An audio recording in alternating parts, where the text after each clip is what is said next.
बिस्मिल्लाहिर्रहमानिर्रहीम। जनाब चेयरमैन, आपने मुझे आज 2021 और 22 की बजट पे बहस करने का मौका दिया है।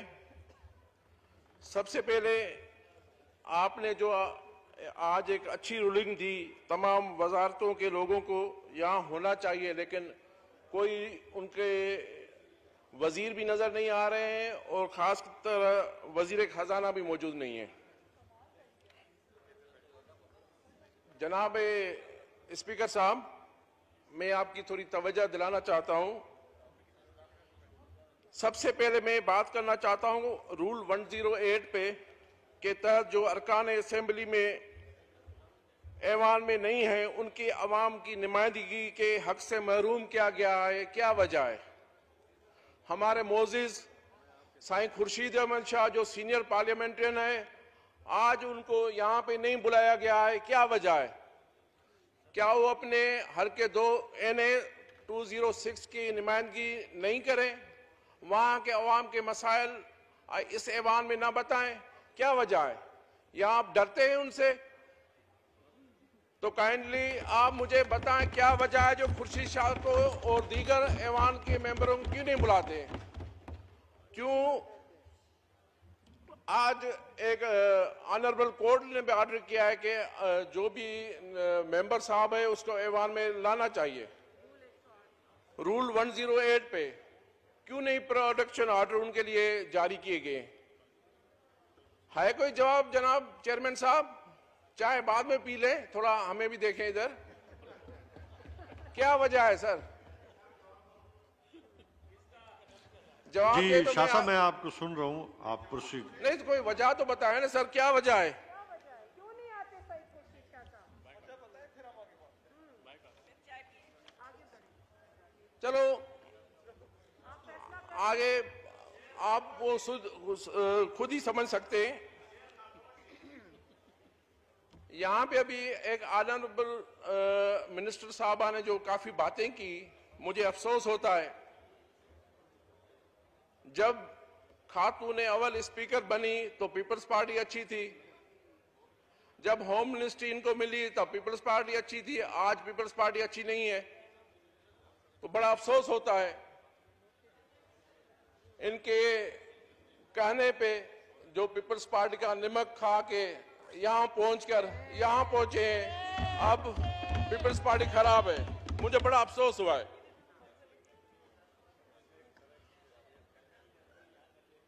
बदीन में काम बहुत सारे हुए हैं, पाकिस्तान पीपल्स पार्टी ने काम किए हैं, वो रिकॉर्ड काम किए हुए हैं। वहां पे अगर कोई वहां जाना चाहे तो वो देख सकते हैं। बाय इलेक्शन को आपको पता है, बाय इलेक्शन में इन्होंने क्या उठाया? वहां पे 650 वोट। ये है इनकी मिनिस्ट्री, फेडरल मिनिस्ट्री। तो शेम। बस ज्यादा सुनने का भी हौसला रखें। जो बातें इतनी करती हैं, जो सुनने का भी हौसला रखें। Order in the house please, सुनना चाहिए।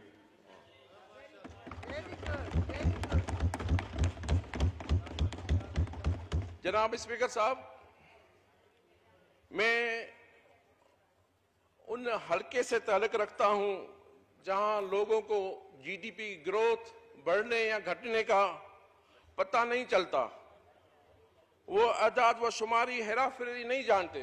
वो सिर्फ ये जानते हैं कि बिजली महंगी हो गई है, लोड शेडिंग 18 से 18 घंटे, चीनी महंगी, दूध महंगा, पेट्रोल महंगा, दवाएं महंगी। तो मेरे ऑनरेबल चेयरमैन साहब, यकीन जाने कि वहां के अवाम, पूरे पाकिस्तान का अवाम इस महंगाई को देखकर अपने दोनों हाथ उठाकर बद्दुआएं करते हैं। तो खुदा इनको गरक करे और इंशाअल्लाह ताला अनकरीब होगा।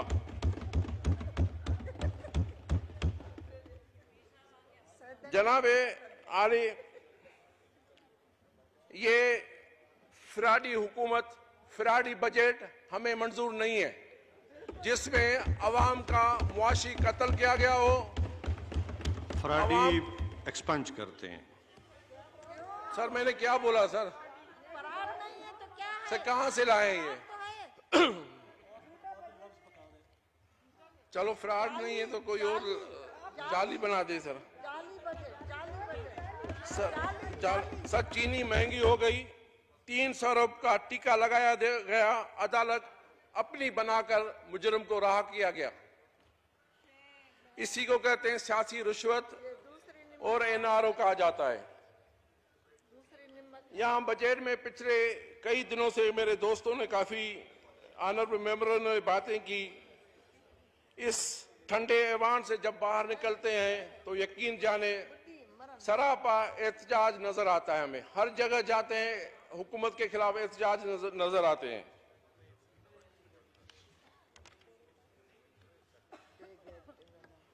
इस तरह गंदम की मद में 1,000 रुपए का 1,000 अरब का टीका लगाया गया।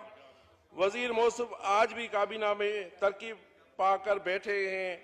पेट्रोलियम में एक रात में 12 अरब का टीका लगाया गया, फिर भी साफ चली इनकी हुकूमत।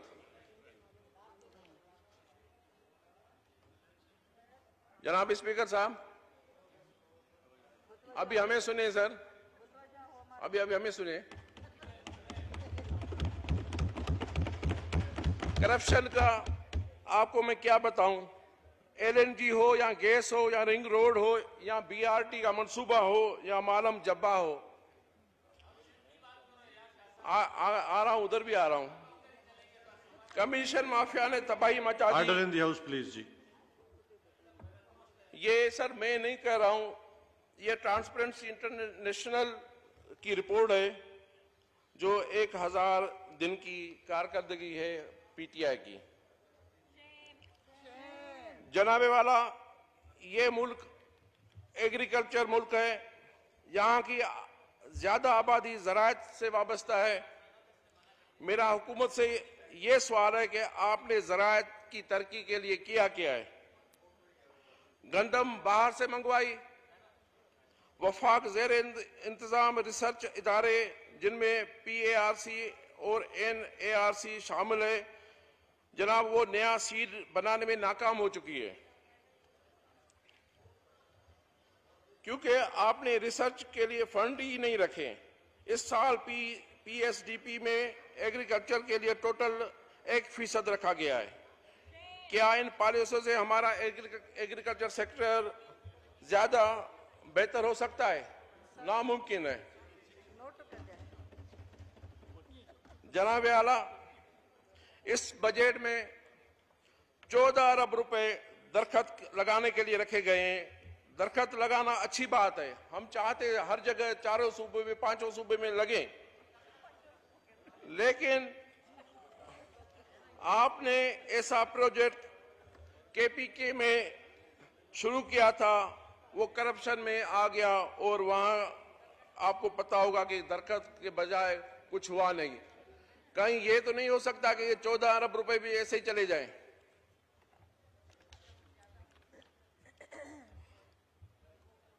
जनाबे स्पीकर साहब,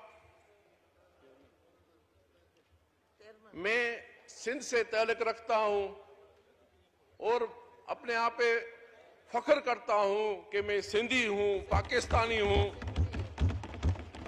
हमारी सिंध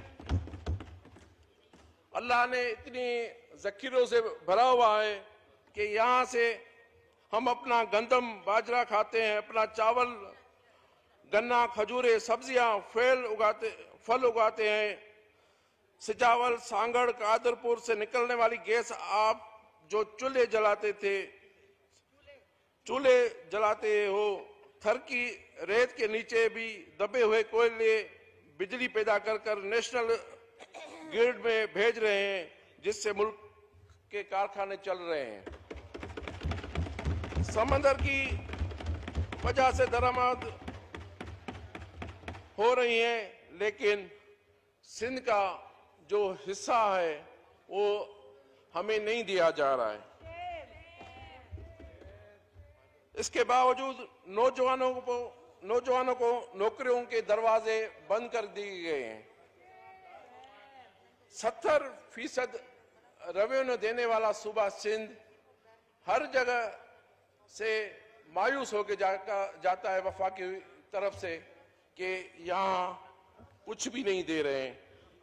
एनएफसी के मद में 87 अरब रुपए कम दिए गए हैं। खुदारा सूबे सिंध पे रहम करो, हमारे हकूक दे दो कि हम वहाँ सिंध में आवाम की खिदमत कर सकें। जनाब आला, बजट उस वक्त अच्छा होगा जब आम आदमी की जिंदगी अच्छी हो। आप आम आदमी के वोट से नहीं आए हैं, लिहाजा आपको आम आदमी के मसाइल नजर नहीं आते हैं। हाँ, जो आपको लाए हैं उनकी जिंदगियों में आराम और सुकून है। शायद यही वजह है कि आपको की तरफ आराम और सुकून नजर आए। इंशाअल्लाह ताला अनकरीब सो जाएंगे आप, अनकरीब सो जाएंगे। Order in the house please. Interrupt ना करें, अपने ऑनरेबल मेंबर को आप डिस्टर्ब ना करें, उनको अपनी स्पीच करने दें। Thank you. जनाब आले, अब मैं कुछ अपने हल्के के मसाइल आपको बताना चाहता हूं। आप आके देखें, मेरे हल्के में NA-211 में तकरीबन सिंध गवर्नमेंट ने अभी 100 किलोमीटर दिए हुए हैं, काम चल रहे हैं। आओ अब मैं आपको दिखाता हूं सिंध में काम जो भी हो रहे हैं वो रिकॉर्ड हो रहे हैं। आप कहें तो मैं नाम भी बता दूं आपको।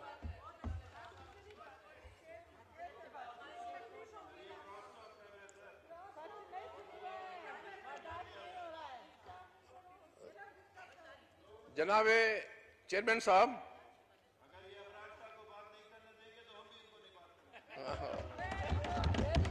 जनाब अली, मेरे हल्के के मसाइल हैं।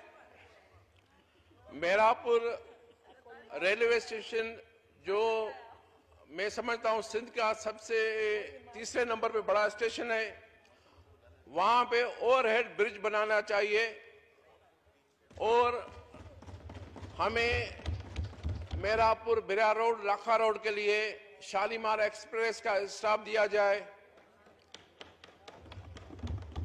जनाब स्पीकर साहब, चेयरमैन साहब, आपके भी रिश्तेदार रहते हैं, आप भी लाखा रोड आ चुके हैं, मेरापुर आ चुके हैं, तो काइंडली मेरी बात सुने। आपके रिश्तेदारों का मसला मैं यहां पेश कर रहा हूं। तो ये हमें ओवरहेड ब्रिज की जरूरत है वहां पे। अगर यहां से मिल जाए तो वो वहां के लोगों का मसला हल हो सकता है।